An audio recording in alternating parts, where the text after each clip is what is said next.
Hello and happy Saturday. I am sending out the quick video of what's coming in your share this week. So it's past midday on Saturday. We've been harvesting and getting everything ready, and came back out to clean up the high tunnel, get the cloth put back over, tie everything up, because really it's gonna go to sleep for a few more days. So to go ahead and get things started, I sent a text out with the CSA veggie items, but if you're getting eggs in your share this week, you're getting eggs in your share. If you're getting meat with your CSA this week, like if you bought into the meat share, this is my week where I had planned for the ham to be the meat that is supplied. Our pigs go in on Monday, and we anticipate that we'll get everything back within a couple of weeks' time. So I will be reaching out separately following kind of the close of the CSA, if you were in on the meat side of things, and let you know about the ham and making sure that I get it to you. And that way, as far as we know, as far as we've been told by the processor, we should have everything before Christmas. So if you'd like to use it as a Christmas ham, you should have the ability to do so, but I'll make sure that that comes your way. As far as veggies, so I sent a text out that had everything listed, and I'm going to just kind of run through a couple things pretty quickly. At this point, for the most part, some of the stuff has been your way already. There's maybe one or two newer kind of things, and I'll explain just a little bit differently. So the lettuce that you're getting is a different variety completely than what you've seen so far at all. The lettuce is called Salanova, and it's just a brand, essentially, a trademarked thing in the vegetable world, if you can imagine that. And essentially the purpose of it, why it's trademarked, is because it's grown in a way, it was developed in a way that whenever you cut it, it comes off of the core and it is bagged up like leaf lettuce. So you'll be getting a bag of lettuce that is like washed and what I would call ready to use, ready to eat. It's already broken up into leaves. You may find that you want to break them into smaller pieces, but it's a nice little variety of the different kinds of leaf options you can get, where they're like the frizzly edges and the buttery kind of texture. Red and green. But the good news for that, following what could have been a very busy weekend with Thanksgiving, is hopefully that this makes maybe a meal prep a little bit easier, and that it's already cut, it's already leaf sized, and ready for you to eat. So I'll drop a video here of the Salanova lettuce, just so you can kind of get a peek of what I'm talking about, but you'll be getting it as a bag of loose leaf.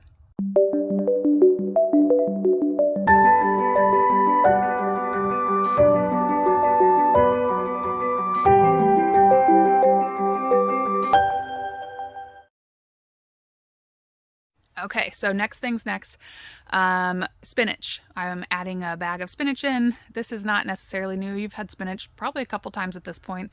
Hopefully really enjoying it, whether it's that you've been adding it into your salads, sauteing it, putting it into soup.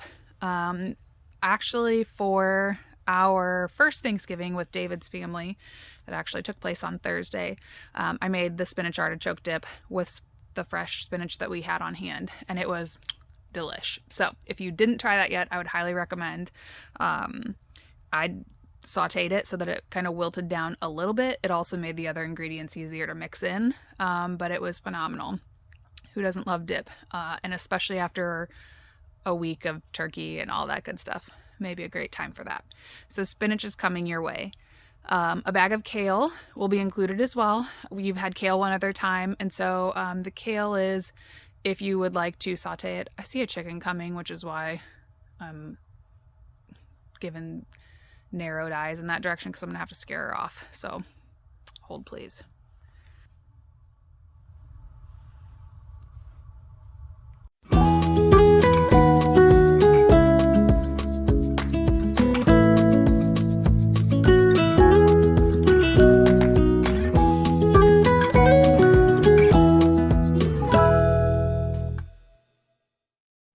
Unpause. Side note, when we were inside and we were cleaning up the veggies and getting them bagged up, we can see to the back of our property from our kitchen window, and David one has a really good eye for spotting deer everywhere and is always like childlike excited over seeing them. And so he spotted one smaller deer running in our back property, and then two, and then three, and they kind of hot-tailed it around and looked like they were going right by where our bees, which is very close to where our high tunnels are. And so I had these back doors open earlier to really let a lot of air in here while I was harvesting. And I had that moment of going like, oh my gosh, those deers could be having like the buffet of a lifetime in the high tunnel if they got in there. So I came out here. They were nowhere to be found. So not really an eventful story, but it was just really cool. They were beautiful. It's awesome to get to see like that picturesque nature in our backyard. So anywho, kale. You'll get a bag of kale. If you sauteed it last time, that's obviously another really great way to use it.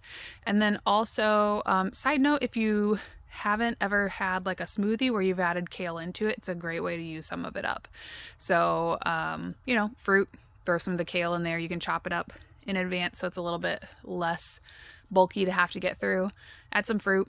I put dairy in mine, but if you don't want to do that, you don't have to. Put some honey on it, and it makes a really good breakfast smoothie. So that's lettuce, spinach, kale. You'll be getting a butternut squash. Butternut squash, in my opinion, is probably one of the more normal winter squashes. And there's a lot of stuff you can do with it if you want to roast it and eat it like a honey roasted butternut squash. If you want to make a soup out of it, that's a really delicious option. Having it be kind of like cubed up and put into a different soup. But butternut squash is really versatile. I would not stuff it just because of the shape of it is not something that's more like a cup. It's longer. But that's up to you. If you end up that you want to roast it, you may use like a vegetable peeler to get the peel off pretty easily. But that is the last of the squash that we have ready to come out your way. So that's that. We had a little bonus drop in this morning. David went out and harvested some carrots. Now, I will tell you, they are like, you know, that sized-ish. I don't know how many inches that would be. Anywhere from like 6-ish to 7-ish inches maybe. We got our carrots planted, but they took a tough time germinating this year. Temperature is really key because there are some things that don't like to germinate when it's too warm. And there are some things that are really, really particular. So like I had mentioned in a previous video that we had a lot of trouble with our spinach initially, and now it's just booming. Carrots were the same way. They took a super long time to germinate. And the difference of like a week to 2 weeks on the front end can really change what happens now when we're harvesting. So they're not going to be the biggest carrots you've ever seen in your life. But hopefully you find that winter carrots are phenomenal, that you just really love them. One of the good things about growing carrots this time of year is that the cold actually makes them sweeter. That's at least what I've noticed, what I've read online. It will have a very sweet, earthy kind of taste to it. And so hopefully you find that it's delicious, and just a little extra that we realized we could harvest that I didn't know about as of yesterday evening. So lettuce, kale, spinach, carrots, butternut squash, turnips. Turnips are coming your way. So this would be a new item that we haven't had yet. And these are called purple top turnips. When you get them, you may go, oh my gosh, these look super similar to the rutabaga that we got in our share 2 weeks ago. And yes, they do look pretty darn similar in the fact that they're like globe shaped, purple at the top, going to a creamy color at the bottom of the root. They are a root vegetable. Turnips are super good roasted. So if you peel off the skin, cube them up in kind of like bigger chunks, olive oil, and throw them into the oven to roast, that would be a really great way to use them. I've also done them a little bit smaller slice and pan cooked them with like sausages and carrots and some other vegetables like on the stovetop. So, I don't think they're the same substitute for potatoes that rutabaga are. Like, they don't have a potato texture to me. They don't break down like the inside of a potato does. They stay more firm. They stay more like smooth. I don't know if that really makes sense, but there's a little bit of a taste difference. There's definitely a little bit of texture difference, but they're gonna look pretty similar for you. I hope that you enjoy them. There should be about 2 pounds of turnips. We did go ahead and lop the tops off of them. Same with the carrots, simply because it's a whole lot of bushy greens that a lot of people just end up tossing anyway. So it's chicken food for us. And I think the last thing that I'm needing to remember is head broccoli. So you've had baby broccoli in your share with us before. And the baby broccoli and head broccoli are going to taste pretty darn similar because they're broccoli. Both of them are. But these are like big crowns of broccoli that you're probably more likely used to seeing and using in your own kitchen. So I hope you enjoy that.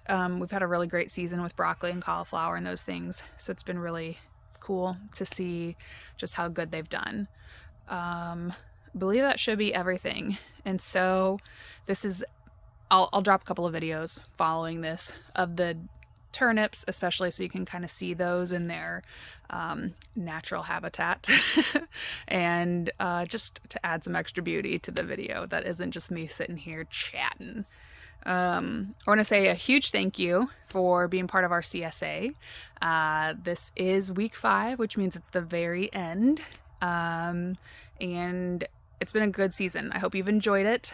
I also don't think I put this in the video previously, but if you have any feedback, you have anything that's like, man, this part was really cool, this was a struggle for me, here's something that I saw that I was expecting but didn't happen. Like, I have a few things of vegetables that didn't quite make it through, that it's just like, dang, it's just another year of me and David learning how much earlier or how much sooner or where we have to do things differently to get it to actually come through in our CSA season.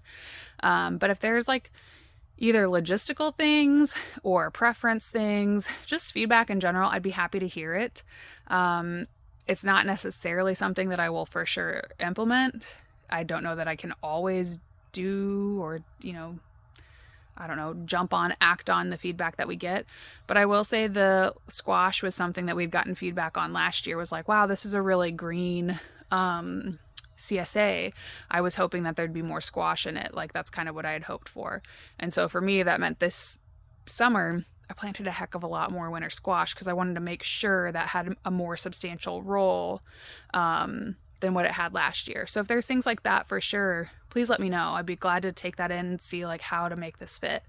I don't know that we're ever going to be big giant doing the CSA for a ton of people, but the ability to do it small and do it really, really well is important for me and for David and for us to see that this is like truly successful for how we want it to grow and provide food to other people. So long story short, thank you for being part of the CSA. We appreciate you very much, and we hope you've enjoyed it. I hope it's brought some new fun things to you and also maybe some faves. And if there's any recipes, questions, anything you have, please let me know. I will see y'all on Sunday.